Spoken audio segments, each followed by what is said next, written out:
Hey,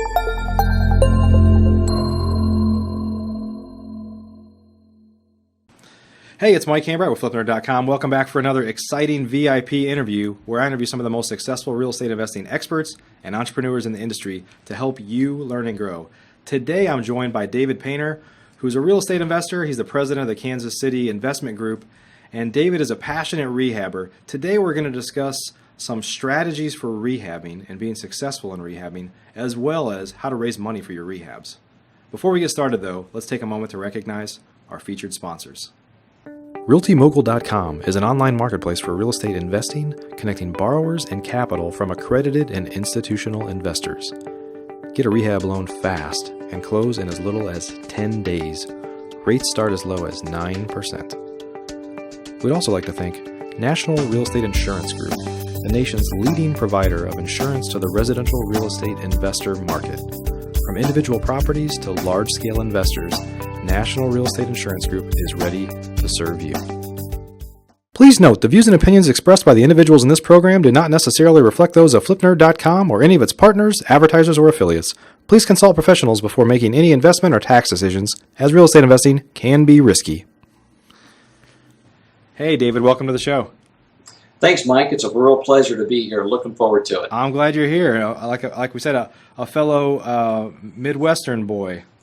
Yeah, I was born and raised here in Kansas City and grew up in the Midwest. And, I hear a lot of people talking about California and the East Coast and that kind of thing. But Missouri's got its own little pleasures and it's a beautiful country, great place. It's kind of laid back, but yet you get the big city feel. And so it's a great place to grow up. Yeah, Kansas City's a great place. So, well, I know that it appears that we have a lot of parallels. Obviously, the Midwest is one of them, but getting started in about 2008, right when the market was about to take a downturn. So it was an interesting time. I mean, in hindsight for me, that was a great time to get in. But why don't you tell us about your kind of experience and how you decided to get started in real estate and what you've done since then? Sure. As a middle-aged guy, and you start at that point, you start looking at your life and retirement and what you want to do and what's out there. And, that's exactly what I did. And I knew that my retirement was not going to support my lifestyle and what I like to do. I like expensive things. I like to travel. I like to buy nice things for my family, nice homes, and of course we all do. Yeah. And so I got together with my son and son-in-law, and we sat down and started discussing what's available. Everything from multi-level marketing, which I hate, but I was willing. And looking at everything that was out there, and the more we read and the more that things that we looked at, it just sort of seemed to funnel down to real estate.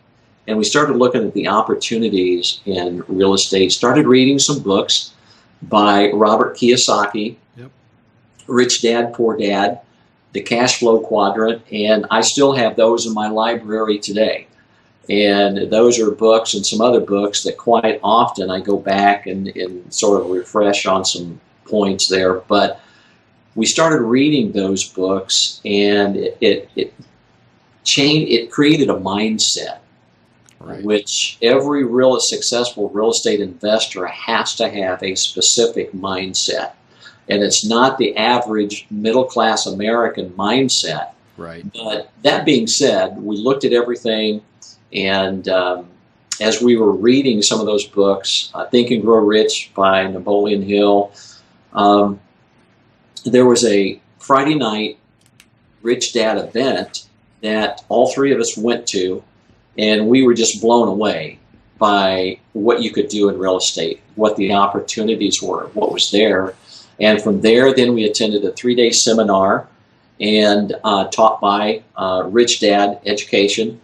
And from there, then we all three purchased education classes. We saw the possibilities, saw what could be accomplished, but we knew we needed to educate ourselves. Yeah. And a little side note there, I am amazed and just blown away at the people who jump into this without knowing what they're doing or having the right education, and then they're about to lose their shirt, and they call guys like me wanting to know if I'll buy something that just doesn't work, you know. Right. But Yeah. anyway, we educated ourselves, went through the process. I paid for a mentor to come down and spend 3 days with me, and that was the absolute best investment I ever made in my future in 56 years. I was 55, 56 when we got into real estate.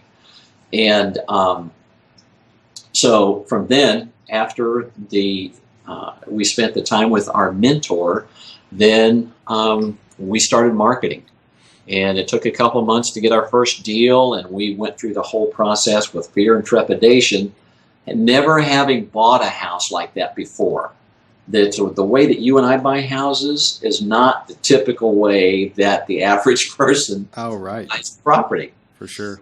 So, but with that being said, we went through the process, did the rehab, had a real estate agent who works with investors sell my property, and at closing, we walked away with a $30,000 check. And at that point, I thought, I can do this. Yeah. This is great. This is how it works. I am in 1,000%. Yep. Yep. Yeah, it's one of those things where I think education is critical, and ongoing education is critical. I think there's so many people that jump in with a lot of misinformation or incomplete education, or more of the get rich quick mentality versus I'm gonna build a business here. And, yeah, you're absolutely right. Yeah. And I mean, today we offer one-on-one training, and that's the first thing that I tell people is that this is not a get rich quick thing. Yeah. This is not something that you can pay me $100 for and then go out tomorrow and make $10,000. It just doesn't work that way. You're building a long-term successful business. I just looked at a property this last week, got a call from a young lady who bought this house. It was a foreclosure, and she paid too much money for it. She didn't know how to come up with what it would cost to fix it back up, tried to fix it up, really didn't know what would add value to the property and what wouldn't. And so now she's sort of underwater and everything, and saw one of my signs, my advertisements, and called and wanted to know if I would purchase it. I went and looked at the property, shot her an offer, and after she got up off of the floor, I explained to her that I know what you said you paid for it, but here's the value in this market. You have to look. A house is only worth what you can get somebody to pay for it. That's right. I don't care what the market is. It's only worth what you can get somebody to pay for it. So when you look at that and all the other costs, and education is extremely important if you're really going to build a long-term viable real estate business. There's several aspects as a business owner that you need to have in place. For instance, a power team, we're talking about, I love rehabbing. Well, how do you structure a rehab? How do you know what to do? It's all about education. Yep. Yep. And it becomes second nature after you've done it for a while. I've rehabbed, probably a couple hundred houses almost. And you just get to a point to where it's like, well, let's just do what we did on the last 30 or 40, except for we're going to tweak things a little bit because of this unique thing or because of this neighborhood or whatever it is. Yeah, absolutely. We learned in some of our classes, and this is something that I learned from my mentor, is that, have you ever heard of the $3,000 rule? I'm not sure. Go ahead and tell us. The $3,000 rule applies, at least here in the Midwest. Now, I'm not sure about the market on the East and West Coast or somewhere else, but in the Midwest, if you take a 1,500 square foot home, then the $3,000 rule is this: if it needs painting inside, that's $3,000. If it needs new windows, it's $3,000. If it needs new floors, it's $3,000. And you will be amazed at how close that really comes to what a contractor would charge to go in.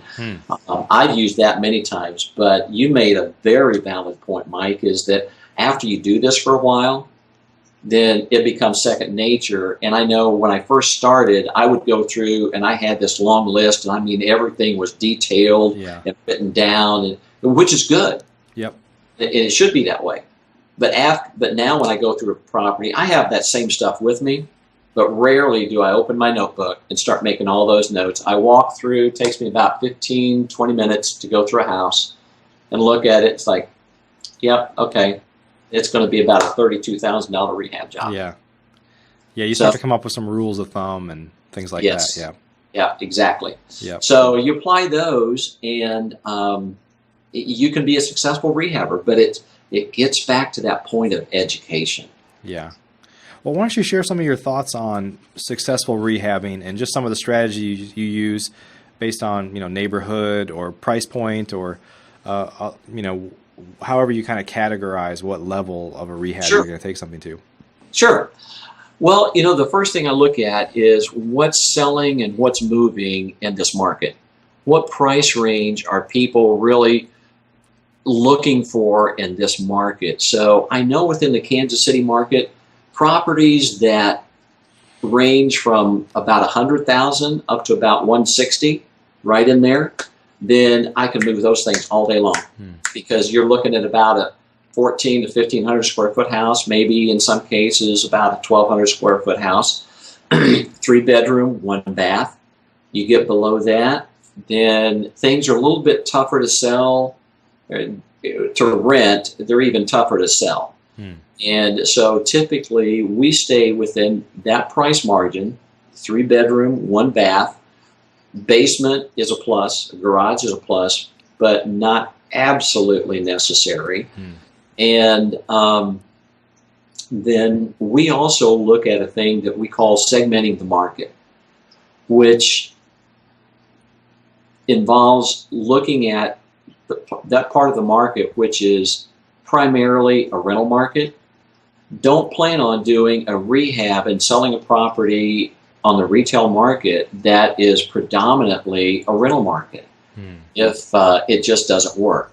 Your property, you may or may not sell it, but it's going to end up sitting there a long time. Yeah. Me and my business, I'm not sure about you, but I look for a quick sale. If I'm going to rehab and put it back on the market, it kills me if it's on the market more than 2 months. Oh, yeah.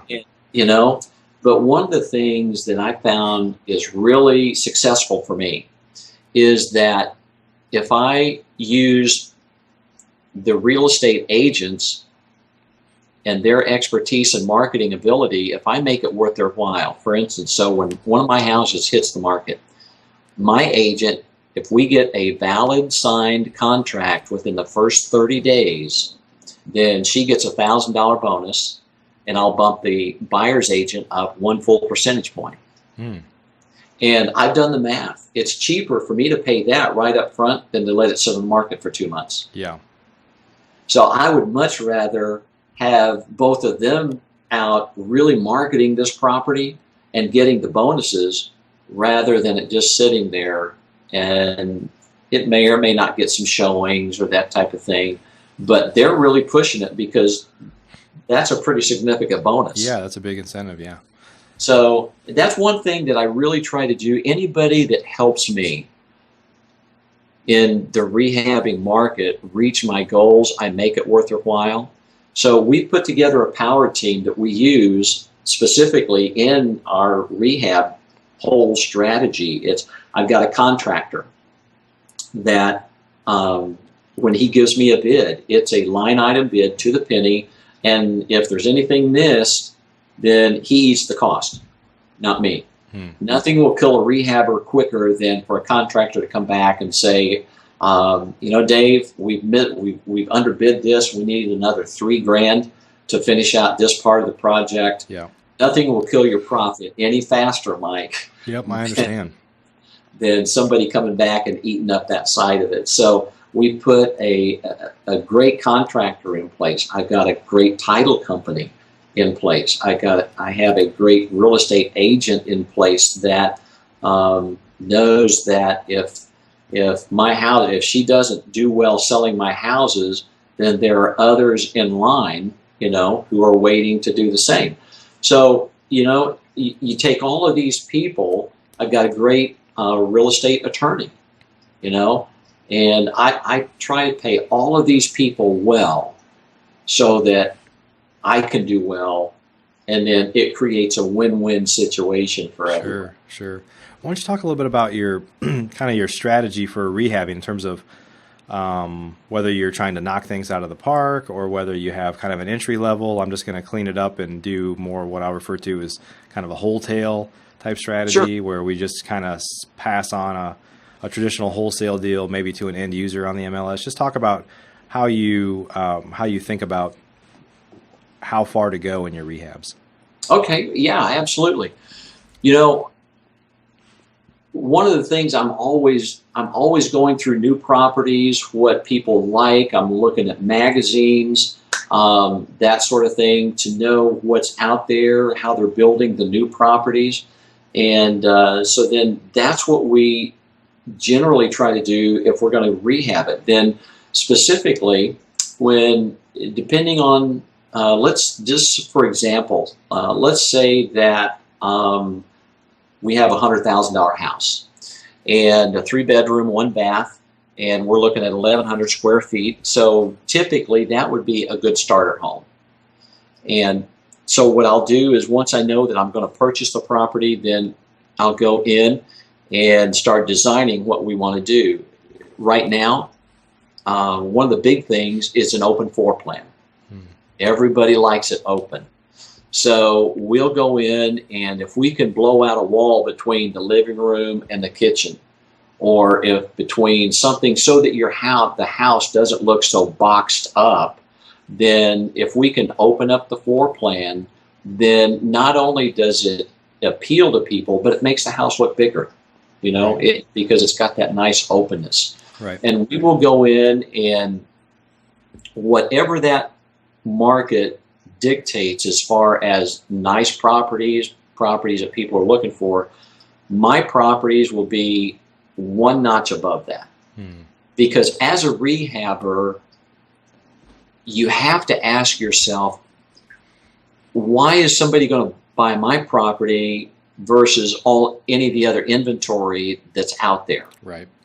And that's a question that, when I mention that, it seems like something so simple, but yet there's a lot of people that don't think that way. I know. They just think, they just do this and do that, and they'll put it on the market and make all this money, and it just doesn't quite work that way.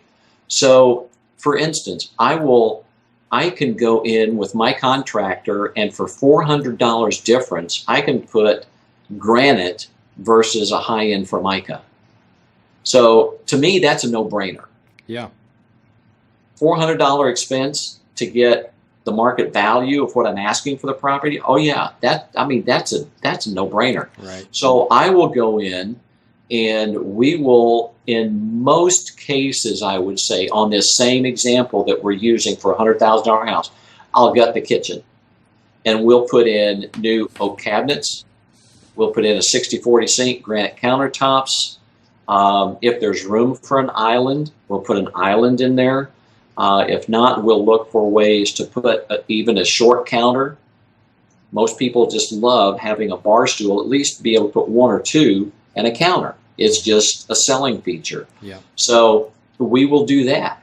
We will go in, and of course, as a rehabber, you have to look at who buys the house. The lady actually buys the house. The guy just pays for it. Mm-hmm.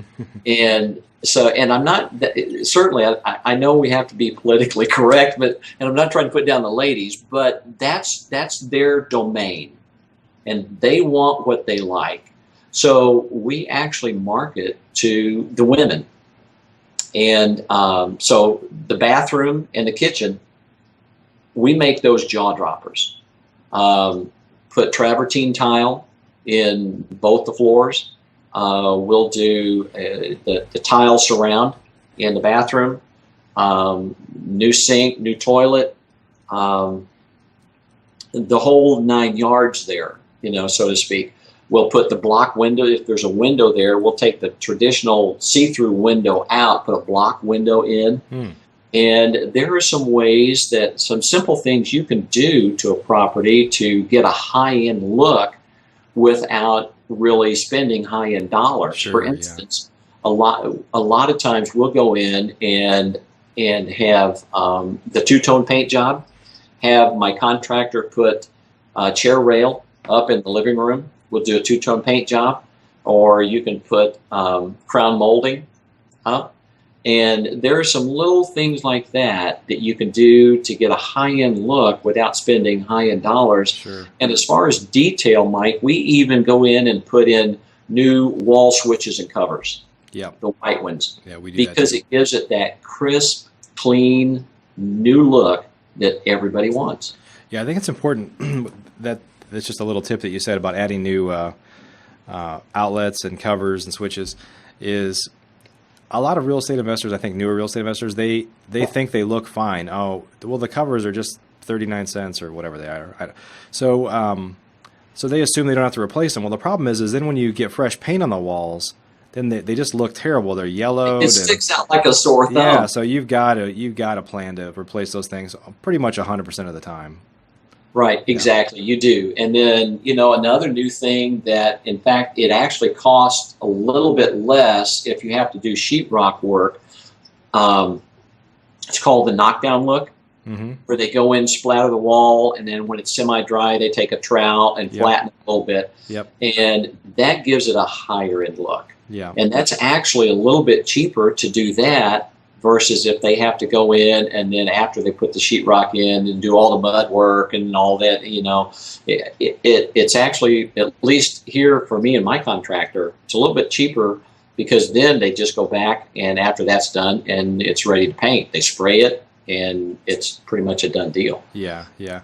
Well, David, what advice would you give to newer real estate investors, or at least those that are newer into rehabbing, to kind of develop their strategy of what they're going to use in terms of materials and other things like that? Because for guys like you and me, we've been doing it so long that it's just kind of second nature. In fact, I've rehabbed almost 200 houses. We've used the same interior paint color on all of them with the exception of a couple, and that's when I tried to outsmart ourselves and use custom colors, and that came back to bite us. So, you kind of develop a rhythm for what you're going to use, same types of materials.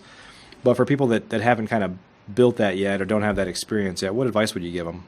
Sure, yeah, you're using what works, and that's what you stick with. Yeah. As far as people who are newbies, and I deal with this all the time, especially at KCIG, new people who are coming in and wanting to know what we do and how do you get started. I would say that the first thing you need to do is educate yourself. Well, even let me back up a little bit more, Mike. Let me say this, and I say this out of respect for everybody, but it's something that I learned early on is, number one, be willing to pay for your education. Because if you look at it, you're really asking somebody to set you up in business, and that doesn't come cheap. Mm-hmm. It doesn't have to be super expensive, but be willing to pay for your education. And then following that, it would be find somebody who's successful and then see if they're willing to let you shadow them or meet you on a Saturday or a weekday for coffee, be able to pick their brain. I know right now, if somebody wants to meet with me one-on-one, and I find out if they're serious. Guys like you and I, we have more than enough to do without wasting our time with somebody who's just a curiosity seeker, not really serious about real estate, and they pick our brain for an hour and then never do anything. So what I've started doing recently is meeting with people, but I charge $50 an hour, which is still on the cheap side, but it does filter out those for me who are not really serious, who just want to get together and talk, that type of thing. But I do that, and I make sure that when we meet, that they have all of their answers answered, that they have everything that they came for, that they have it, and they're completely satisfied. Mm-hmm. I mean, the last thing I want to do is just take somebody's money just for the sake of taking it. That doesn't do anything for me at all. But they need to meet with somebody who's successful to be able to talk with them about how you get started. Listen to what they have to say, because guys like you and I who've been there, made the mistakes, we can help them avoid those mistakes and have a much more successful and pleasurable real estate experience, if I could put it that way. So, yeah, I think that probably the best lessons for any new real estate investor to learn is more of what not to do than what to do. Exactly. You're 100% right. And you and I have both been there, you know. And so, if you're willing to learn from somebody who's been successful, then the next tip that I would say is take that advice and be aggressive. My natural temperament is more of a laid back, take it easy, take it as you go. But when I got into real estate, I've realized that, man, the opportunity is there and you need to run out and grab it and take it. So after you met with somebody and you begin to have some knowledge, be aggressive. Don't be afraid to make mistakes. Catastrophic mistakes, bounce those off of somebody before you go make something like that. Yeah. But all of us still make mistakes. Even I do, I mean, this last week I was working on a property and I thought, man, that was really dumb. Why did I do that? But you're always learning is my point. Right. And so, be willing to take that knowledge, be aggressive. Don't be afraid to make some mistakes. Make some, because those are the best learning tools. You'll never forget those. Sure, absolutely. Well, David, I know you're going to share a few tips on raising money for rehabs as well. Just kind of a raising money 101. You want to take a couple minutes and just share some general thoughts on how people can raise money? Good. Absolutely, Mike. There are still banks out there, number one, who they're far and few between, but there are banks out there who will still do investor loans. And so it's important. Those are done on a relational basis. You need to develop a relationship with that particular bank. Yes, they're going to ask for some specific things, and because it is a little bit higher risk, but that's available. The second thing is that there's hard money available. Mm-hmm. That's out there. Learn what hard money is. It doesn't mean it's hard to get. It just means that you're going to be paying a higher interest rate and some points. And they do have, most of them, hard money lenders have some criteria there that you need to follow. But that being said, even though it's a higher interest rate, you just figure that into the deal. You and I both know that the interest rate is immaterial because we don't end up paying that anyway. We figure that into how we buy the house. Mm-hmm. And you make your money when you buy the property, not when you sell it. And that's something that's foreign to a lot of people. Yeah. And the last thing that I would say about money is that there are private money investors out there, and you're amazed. I'm amazed at where I find these people. They're everywhere. When you learn what to look for and what to listen for, you'll find that there's more money out there than you can, to quote an old proverb, you can shake a stick at. Mm-hmm. And so I would say that with these three avenues of funding, and there are many other avenues of funding that for time's sake we can't get into, but those three main ones there, if you will be aggressive, if you'll take the time to look at those, what they require, and then be aggressive about that, you will be able to fund probably almost any property that you come across that you need to. Yeah.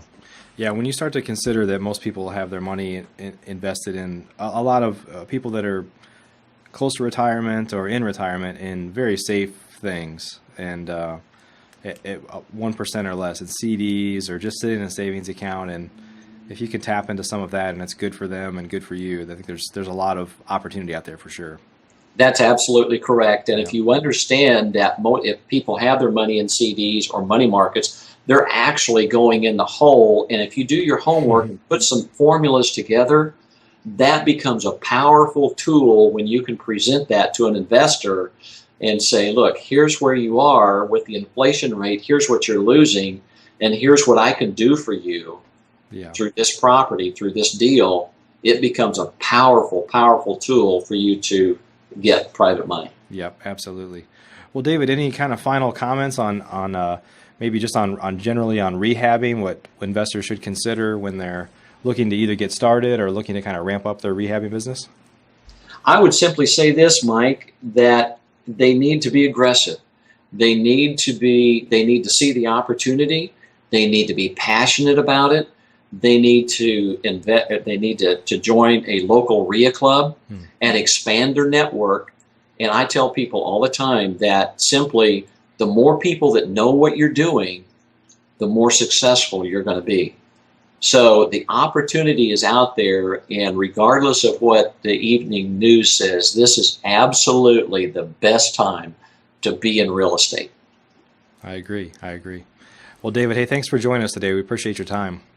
Oh, my pleasure, Mike. I've looked forward to this, and it's a great show, and this is fantastic. Thank you. And we'll add a link down below the video here for folks that want to find David's club, the Kansas City Investment Group. And, of course, even on flipnerd.com, we have a REHA club directory for clubs all over the country. We have about 300 clubs on our site. So if you're not in Kansas City and you're looking for a club and you don't know where to look, then check out flipnerd.com. So, David, thanks again for joining us today. Appreciate you. You're very welcome, Mike. Okay. Thank you. Stay in touch, my friend. Okay, you bet. All right. Bye-bye. Are you a member of flipnerd.com, the most robust real estate investing platform in existence, where you can find off-market wholesale deals and great vendors literally in your market? You can get access to advice from experts and learn about local clubs and events right in your backyard. If not, please visit flipnerd.com and register for a free account. You can register in less than a minute. It's pretty much the coolest site that's ever existed in the real estate investing industry. So get on over to flipnerd.com.